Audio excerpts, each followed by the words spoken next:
James Gunn's Superman is the latest big screen adventure about the last son of Krypton. But the Man of Steel's silver screen history dates back decades. It's men like you that make it difficult for people to understand one another. Superman's first feature-length film arrived in cinemas in 1951. Superman and the Mole Men starred George Reeves, who would go on to portray the character on television. Easy, miss. I've got you. You've got me! Who's got you? 1978's Superman, starring Christopher Reeve, marked the Man of Steel's return to the big screen. The blockbuster launched a series of 4 films: Superman 2, 3, and Superman 4: The Quest for Peace. Okay, welcome back. 2006 saw the release of Superman Returns, with Brandon Routh stepping into the boots and cape. What's the S stand for? It's not an S. On my world, it means hope. While 2013's Man of Steel cast Henry Cavill as Kal-El. The film was followed by Batman vs Superman: Dawn of Justice in 2016 and Justice League in 2017.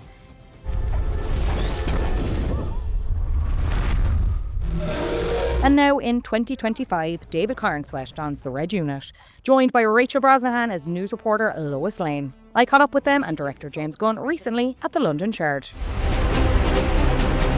I would question myself in the same situation and consider the consequences. People were going to die!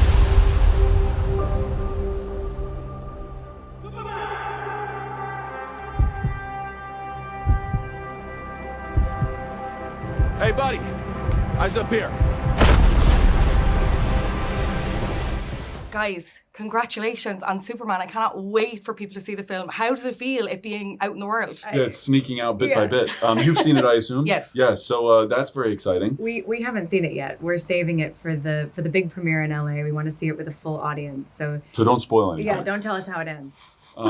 It's very exciting. It's kind of the whole point of the whole thing. We had such a good time making it and have become friends so much with the cast and the crew that it was sort of easy to forget that the whole point was that eventually the world would see it. But now that we're here, it's like, oh, great. And we're hearing that the energy that people are taking from the film is very much the energy we put into it, which is, love and excitement and enthusiasm for the material and a love of a great movie-going experience. It also feels kind of surreal. It takes such a long time from when you first begin working on something until it comes out. And so it is kind of easy to forget that at some point you get to revisit it, which has been the most fun part, to get to revisit the stories from set. And it's like watching the slideshow on the last day of camp where you're like, Yeah. oh yeah, all those months ago we didn't know each other and now we're, Going And through we're the back at holiday camp. photos.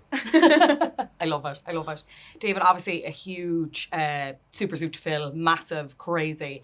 I can imagine a lot of pressure. Massive a suit big to suit fill. to A fill? big suit. Oh no, it was Massive too suit. small. Oh, It was, sorry. frankly, I was Okay, bursting of out course, of it. sorry. We don't have to get into measurements. It's fine. I'm a polite girl. I'm polite. But I can imagine, a lot of pressure, and I know you met the late Christopher Reeve's son Will on set. I'd love to hear more about that day and what that was like. Oh, it was such a blur because we were working on this big scene, and then the word kind of trickled in that Will Reeve and his girlfriend, now fiance, were on set to meet us and to watch. And I had my wife and my baby daughter were on set with me that day. I think she was in her little Superman suit. So I think, if I remember correctly, when it came time to meet Will, I sort of ran down and grabbed my baby and ran over and thrust her into his arms, saying like, look, I've got a kid and you're Christopher Reeve's kid and there's all this, Parallels. Yes, but he was extremely warm and generous and a very tall and handsome man, which is always nice to have around.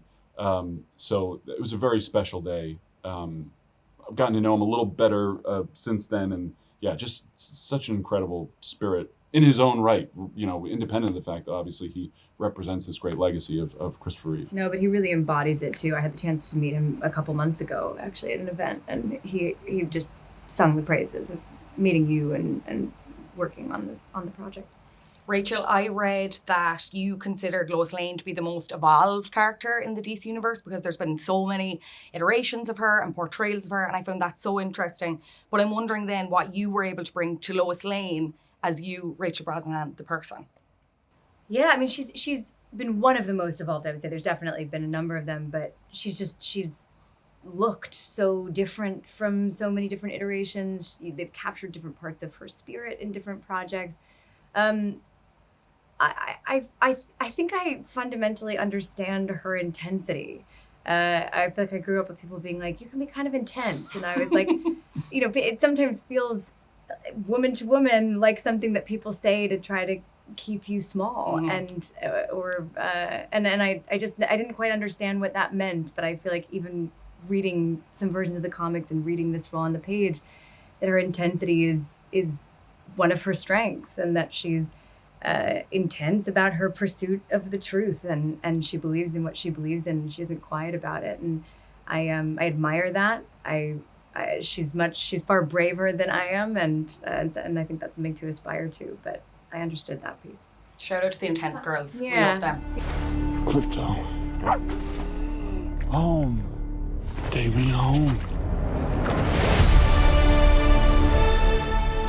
James Gunn, congratulations on Superman. A lot of hard work paid off, obviously acting as director, writer, studio head. Big era for DC. So why was it so important to kick off with Superman? Well, you know, I think Superman is the original superhero. He was, you know, Jerry Siegel and Joe Shuster created him in 1938. He was the first ever superhero.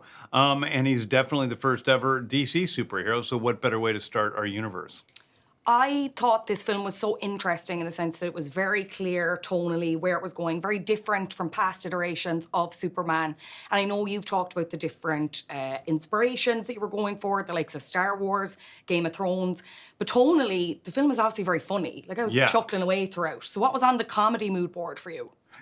I don't really, I never purposely make anything funny. I just laugh when stuff happens, you know? So I find that people are funny. I laugh a lot during the day at people in general. Things people say make me laugh. Things people do make me laugh. Things dogs do make me laugh. My dog makes me laugh every day, even when he's being bad, which is usually. Well, speaking of your dog, Ozu, am I correct in Ozu pronouncing is his that? name, Ozu. that's right. Krypto the super dog, of course, an inspired character choice. I could also relate as someone who owns a really bold animal that I love, but makes insane choices every day. That's right. Has Ozu seen the film? Does he recognize himself in Krypto the super dog? I have videos on Instagram of Ozu attacking himself on screen, because one of the many things that my dog does, which is terrible, is that he attacks any animal he sees on screen. Okay. And so he's totally destroyed like the piece of furniture below our TV that he's torn to shreds. There are books on it that he's torn to shreds. He attacks the wallpaper below the animals. But not only has he seen himself, and not only does he know himself, when he hears in the other room and he hears the burst of Superman burst into the ground, or he hears Superman whistle, he comes running across the house and runs in because he knows that the dog is about to show up on screen and he attacks him. That's real. That's true. You're so busy. Every time I read your schedule, I start to sweat, to be honest, because between TV shows, movies, it's all go for you. You're very busy, but I know you have Irish heritage. I'm obviously speaking to you as part of an Irish TV show. There's Irish characters, superheroes, supervillains in the DC universe. Yes. Could we ever see that happening? Could we see a Jack-o'-lantern? Could we see a Hitman film? There's got to be an Irish superhero. So, I mean, all my cousins still live in Ireland. So, yes, we definitely need an Irish superhero. Okay, I can't wait to see you back when you come over here. James Gunn, thank you so much for chatting to me. I really, really appreciate it. Thank you. Oh, thank you. I appreciate it too. I cleaned your boots. I'll go get them for you.